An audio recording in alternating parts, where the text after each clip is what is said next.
कहानी पहली कमाई का आंसू। रोहन एक सीधा साधा मिडिल क्लास लड़का, माँ के बनाए पराठे, पापा की डांट, बहन की हंसी और एक छोटी सी मोहब्बत। गांव की सीधी सड़क पर एक छोटी सी गली में उसकी दुनिया बसती थी। वहीं रोज आयशा गुजरती थी। एक पल के लिए नजरें मिलती और जैसे पूरी दुनिया थम जाती। चोरी चुपके बर्फ का गोला खाना, मंदिर के पीछे बैठकर भविष्य के सपने देखना। जिंदगी का मतलब था मस्ती, मोहब्बत, दोस्ती। लेकिन एक दिन हकीकत ने दरवाजा खटखटाया। पापा खेती से थक चुके थे, माँ के हाथों की मेहनत बढ़ती जा रही थी, भाई की स्कूल फीस रुक गई थी और घर का चूल्हा मुश्किल से जलता था।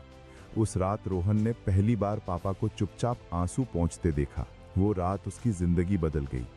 सुबह माँ से बोला, ना मैं बाहर जा रहा हूँ, काम करूंगा, घर संभालूंगा। माँ चुप रही, आंखों में आंसू थे लेकिन दिल में गर्व भी। पापा ने बस इतना कहा, बेटा वापस जरूर आना, पैसा सब कुछ नहीं होता। दोस्तों ने मजाक में कहा, अरे यार तू तो हीरो है, तू गया तो गांव सूना हो जाएगा। और उस रात आयशा भी आई। क्या तुम सच में जा रहे हो? रोहन मुस्कुराया, हाँ, लेकिन लौटूंगा, तुम्हारे मांग में सिंदूर भरकर। ठंडी हवा चल रही थी पर दोनों के दिलों में आग थी। फिर आया वो दिन, फ्लाइट का। रोहन ने माँ के पैर छुए, पापा का हाथ थामा और दूर खड़ी आयशा को देखा। जब हवाई जहाज के शीशे से अपने गांव की मिट्टी धुंधली दिखी, दिल ने कहा, सब छोड़ आया, बस सपनों की तलाश में। परदेश की जिंदगी आसान नहीं थी।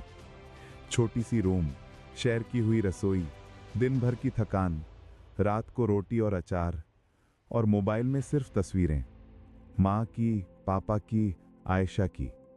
उन तस्वीरों को देखकर आंखों से चुपचाप आंसू बहते, लेकिन दिल में एक ही रोशनी थी कि एक दिन सब ठीक कर दूंगा। रातों में जब सब सो जाते, वो याद करता, पापा के साथ खेतों में हल चलाना, दोस्तों के साथ तालाब के किनारे बैठना, आयशा की मुस्कुराहट। कभी कभी लगता वापस चला जाए, पर फिर दिल कहता, अब पीछे नहीं मुड़ना, घर मेरी कमाई का इंतजार कर रहा है। और फिर वो दिन आया। महीनों की मेहनत के बाद मोबाइल पर मैसेज आया, your salary has been credited. हाथ कांप गए, आंखें भर आईं। उसने कमरे का दरवाजा बंद किया, जमीन पर बैठा, फैमिली की तस्वीर को सीने से लगाया और बोला, माँ हो गया, मैं कर दिखाया।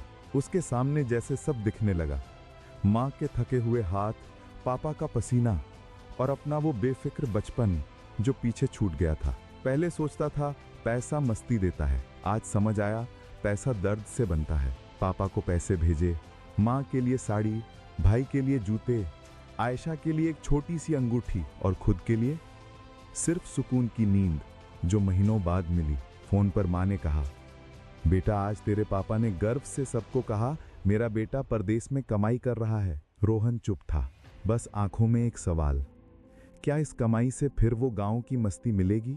शायद नहीं, पर घर का सपना जरूर पूरा होगा।